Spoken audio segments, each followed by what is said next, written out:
അമല ഷാജിയാണ് ഇന്ന് നമ്മളോടൊപ്പം ജോയിൻ ചെയ്തിരിക്കുന്നത്. യെസ്, അപ്പൊ എന്തായാലും ദൈവമേ ഇതെവിടെ എത്തിയ എന്റെ ആറ്റുകാൽ ഭാസ്കര, അങ്ങനെ ഒരു ദൈവം ഇല്ല. ഇത്തരം സന്ദർഭങ്ങളിൽ ഇല്ലാത്ത ദൈവത്തെ വരെ വിളിച്ചു പോകും. അമലയുടെ ഒരു കാൽക്കുലേഷനില് ഈ 4.3 മില്യണില് എത്ര മില്യൺ മലയാളികൾ കാണും? അതില് നോർത്ത് ഇപ്പോ എല്ലാ സ്റ്റേറ്റിനും ആൾക്കാരുണ്ട്. ആര് പറയുന്നു? ഞാൻ കേട്ടിട്ടില്ലല്ലോ. അസൂയ കൊണ്ട് പലരും പറയാറില്ല, അതുകൊണ്ട് ഞാൻ സ്വയം പറയുന്നു. യൂട്യൂബ് ക്രിയേറ്റേഴ്സിൽ തന്നെ അയ്യോ ആ ഒരു ആളുടെ പേര് ഞാൻ മറന്നുപോയി. അവരൊരു 4 പേരാ, ബോയ്സാ. അവരിങ്ങനെ ഫുള്ള് ചുറ്റി നടക്കുന്ന വീഡിയോസ് ഇടുന്നത്. സോ അവര് ഡൽഹി പോയ സമയത്ത് അവിടെ എവിടെ നിന്ന് ഇങ്ങനെ കുറേ ഹിന്ദി ആൾക്കാർ നിൽക്കുന്നത്. അവരിങ്ങനെ സംസാരിച്ചുകൊണ്ടിരുന്നപ്പോൾ എന്റെ വാൾപേപ്പർ ഇട്ടേക്കുന്ന ആ ഒരു പയ്യൻ. അപ്പൊ ആ ചേട്ടൻ ചോദിക്കാൻ, ഏയ് നീ അമല ഷാജി ഫാനാ? കേൾക്കാൻ നല്ല രസമുണ്ട്. എന്റെ പൊന്നോ എന്തൊരു തള്ളാണോ, തള്ളി തള്ളി മുല്ലപ്പെരിയാർ വരെ പൊട്ടിപ്പോ. ആ പണ്ടത്തെ ഒരു സ്നേഹം ഇപ്പോഴും അവര് കീപ്പ് ചെയ്ത് തന്നെ ആ ഒരു സ്നേഹം തരുന്നുണ്ട്. മോനെ, നീ പറയുന്നത് നീ എത്ര പുളു വേണമെങ്കിലും അടിച്ചോ, പക്ഷെ കേൾക്കുന്നവർ കൂടി ദഹിക്കണം. എനിക്ക് വായി തോന്നുന്ന ഞാൻ പറയും. ഞാനൊരു കാര്യം പറഞ്ഞാൽ നിങ്ങൾ വിശ്വസിക്കത്തില്ല. ഓ എന്താ സംഭവം, പറ കേക്കട്ടെ. റീസെന്റ് ഇങ്ങനെ നാട്ടിൽ വന്നതാണ്. അപ്പൊ നമ്മൾ വരാൻ തന്നെ കാരണം ഇങ്ങനെ വീടിന്റെ ഫ്രണ്ടിൽ കൂടെ നമ്മൾ ഫുള്ള് ക്യാമറയൊക്കെ വെച്ചിട്ടുണ്ട്. ആൾക്കാരൊക്കെ ഇങ്ങനെ വരുന്നുണ്ട്. അപ്പൊ ഇങ്ങനെ ഹെൽമെറ്റ് ഒക്കെ വെച്ച് മറിച്ചൊക്കെ പോകുന്നുണ്ട്. അപ്പൊ നോട്ടിഫിക്കേഷൻ വരും നമുക്ക്. വന്നപ്പോ എനിക്ക് പേഴ്സണൽ ആയിട്ട് സംസാരിക്കണം. അതെന്തിനാടാ പന്നി ഇപ്പൊ പറഞ്ഞതല്ല, പിന്നീട് വരെ അവസരം കിട്ടിയില്ലെങ്കിൽ എനിക്ക് സംസാരിക്കാം. പറഞ്ഞു, നിങ്ങക്ക് രഘുവിനെ അറിയോന്ന് ചോദിച്ചു. അപ്പൊ ഞാൻ ചോദിച്ചു, ഒന്ന് പോടെ. ഞാനൊന്ന് പറയട്ടെ ബായ്. ഞാൻ പറഞ്ഞു ഇല്ല ഇല്ല, നിങ്ങള് സ്റ്റോറി ഇടുന്ന രഘു അത് ഞാനാണ്. അപ്പൊ ഞാൻ ആലോചിക്കുകയാണ്, സ്റ്റോറി ഇടുന്ന രഘു എനിക്ക് മനസ്സിലായില്ല. സ്വന്തം ഇഷ്ടത്തിന് തട്ടിവിടുന്ന നാക്കെടുത്താന്നേ പറയൂ. ഞാൻ ഭയങ്കര ധനുഷ് ഫാനാണ്. അപ്പം എന്നെ നോക്കി പായിൻ തോട്ടാന്ന് സിനിമയുണ്ട്. സോ അതില് അയാളുടെ ക്യാരക്ടറിന്റെ പേര് രഘു. ഞാൻ എപ്പോഴും ആ സ്റ്റാറ്റസ് എടുത്തിട്ട് രഘു രഘു രഘു രഘു, എവിടെ വീഡിയോ ഉണ്ടല്ലേ രഘു രഘു രഘു രഘു രഘു, ഞാനത് ഇട്ടു. ഭയങ്കര സീരിയസ് ആയിട്ട് പറയുന്നല്ലേ? സീരിയസ് ആയിട്ട് അയാൾ പറഞ്ഞു. ഞാൻ പറഞ്ഞു ഒരിക്കലും അല്ല, ഞാൻ ഇങ്ങനെ മാറിയിട്ട് പറഞ്ഞു. എന്റെ വീട്ടിൽ വലിയ ഫ്രെയിം അച്ഛൻ ചെയ്തിട്ടുണ്ട്, ഞാനും ധനുഷാറുമായിട്ടുള്ള ഫോട്ടോ ഇതാണെന്ന് പറഞ്ഞ ആള്. വെറുതെ വഴിയെ നടന്നു പോകുമ്പോ തല്ലു മേടിക്കാനും വേണം ഒരു യോഗം.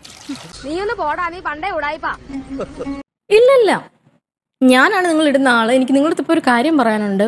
ഇതായിരിക്കും നിങ്ങൾ എന്നെ ലാസ്റ്റ് ആയിട്ട് കാണുന്നത്. ഞാൻ വിചാരിച്ചത് സൂയിസൈഡ് എല്ലാം ജർമ്മനി ചെയ്യല്ലേ പ്ലീസ്. ഒന്ന് വിളിച്ചോണ്ട് പോടോ. എപ്പോഴാ 22-ലാണെന്ന് തോന്നുന്നു. ഒരു 5 പിള്ളേര് 4-ോ 5-ലൊക്കെ പഠിക്കുന്നേ ഉള്ളൂ. അവരുടെ നാട്ടിൽ നിന്ന്, തമിഴ്നാട്ടിൽ നിന്ന് എങ്ങനെയോ വീട് കണ്ടുപിടിച്ചു വന്ന്. ആരാധകരെ കണ്ട ആക്ച്വലി ആ പിള്ളേര് വന്ന എന്താന്ന് വെച്ച് കഴിഞ്ഞാൽ സംസാരിക്കണം, ഫോട്ടോ ഒക്കെ എടുക്കണം. ഭയങ്കര ട്രെയിൻ കയറി എങ്ങനെയൊക്കെ വന്നു. 5-ൽ പഠിക്കുന്ന പിള്ളേർ. എന്തൊരു തള്ളണത്, നമ്മളെന്തിനാണ് തള്ള കേൾക്കണത്? കേൾക്കുമ്പോഴേ ചിലപ്പോ നമ്മള് തള്ളാണെന്നൊക്കെ, ഇത് ശരിക്കും നടക്കുന്ന പാരന്റ്സ് 3 ദിവസമായിട്ട് അന്വേഷിക്കുക എവിടെ നിന്ന്. പിന്നെ നമ്പരൊക്കെ ചോദിച്ച് വീട്ടില് അച്ഛൻ വിളിച്ചു പറഞ്ഞു ഇവിടെ ഉണ്ട് എന്നൊക്കെ പറഞ്ഞു. അങ്ങനെ തന്നെ പറഞ്ഞു. ആര് കേട്ടാലും ഈ കഥ വിശ്വസിക്കില്ല.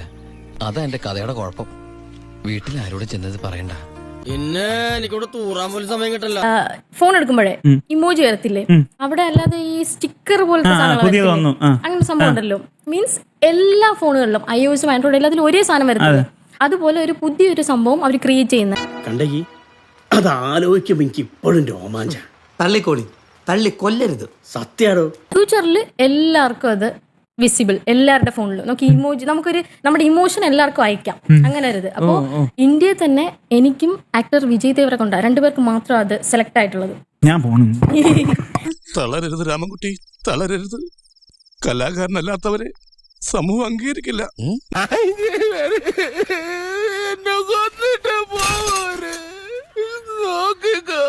ഞാൻ സ്കൂളിൽ പഠിക്കുന്ന സമയത്ത് ഒരു 300 കിലോമീറ്റർ ഒക്കെ നൈറ്റ് ഒക്കെ പോയി. ഇതൊക്കെ ആരെങ്കിലും വിശ്വസിക്കോടൂ? ഇല്ല, വിശ്വസിക്കില്ലേ? എന്റെ മതി നിന്റെ ചായ കുടി. അഹങ്കാരി എന്താ നീയൊക്കെ? മറക്കാനാവാത്ത സെലിബ്രിറ്റീസ് തിരിച്ചറിഞ്ഞ ആ മൊമെന്റ്സ് ഉണ്ടായിട്ടുണ്ടായിരിക്കില്ല. ഈ സമയത്ത് എനിക്ക് ഒരു കാര്യം തോന്നുന്നുണ്ട്. ഞാനിങ്ങനെ ഇൻസ്റ്റാഗ്രാമിൽ ഇങ്ങനെ എന്തെങ്കിലുമൊക്കെ ഇങ്ങനെ നോക്കുമ്പോൾ ഓരോ സെലിബ്രിറ്റി ആൾക്കാരുടെ കുറേയൊക്കെ ഇങ്ങനെ അക്കൗണ്ട് നോക്കും. ഇതിൽ പലരും എന്നെ ഫോളോ ആയിരിക്കത്തില്ല, മീൻസ് സിനിമയിലുള്ളവര്. പക്ഷെ അവരുടെ ഫോളോയിങ് എടുത്തു കഴിഞ്ഞാൽ പല ആൾക്കാരും എന്നെ ഫോളോയിങ് ആയിരിക്കും. അപ്പൊ ഇങ്ങനെ ഞാൻ ആലോചിക്കും, നിങ്ങൾ ഇങ്ങനെ തള്ളല്ലേ. ഇങ്ങനെ എന്തെങ്കിലുമൊക്കെ പറയുമ്പോഴേ എന്റെ മനസ്സിനൊരു സന്തോഷം ഉണ്ടാവുള്ളൂ. ഞാൻ എന്റെ സന്തോഷം നോക്കിയാ പോരെ. പോഡ്കാസ്റ്റ് ആദ്യമായിട്ടാ ജീവിതത്തിലെ? ആദ്യത്തേതും അവസാനത്തേതും. തൽക്കാലം ഇത്രയും മതി. വരട്ടെ.